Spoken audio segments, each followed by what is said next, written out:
শীতকালে ঝাল ঝাল শুটকি ভর্তা খেতে দারুণ লাগে। আজকে আমি ভোলা মাছের শুটকি ভর্তা করেছিলাম, সেটাই তোমাদের সাথে শেয়ার করছি। তার জন্য মাছটাকে ভালো করে কেটে গরম জল আর নুন দিয়ে ধুয়ে নিয়েছি।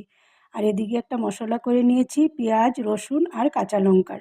তারপর কড়াইয়ে তেল গরম করে নিলাম, তাতে দিয়ে দিলাম অনেকটা পেঁয়াজ কুচি আর ছোট ছোট করে কেটে রাখা রসুন। তারপর দিয়ে দিলাম মাছগুলো আর দিয়ে দিলাম পরিমাণ মতো নুন, হলুদ আর লঙ্কার গুঁড়ো। একটু ঝাল হবে তার জন্য লঙ্কার গুঁড়োটা বেশি দিয়েছি, আর দিয়েছি টমেটো টুকরো। তারপর বেটে রাখা মশলাটাও দিয়ে দিলাম, দিয়ে খুব ভালো করে একটু কষিয়ে নেব। একটু কষিয়ে তারপর আমি বাটি ধোয়া জলও দিয়ে দিলাম।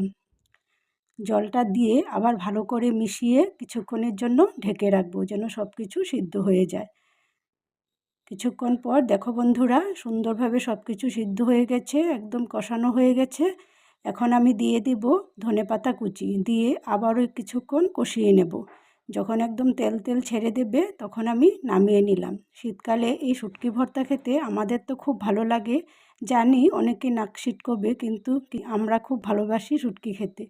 ধন্যবাদ সবাইকে, যারা আমার ভিডিওটা দেখলে। সবাই খুব ভালো থেকো।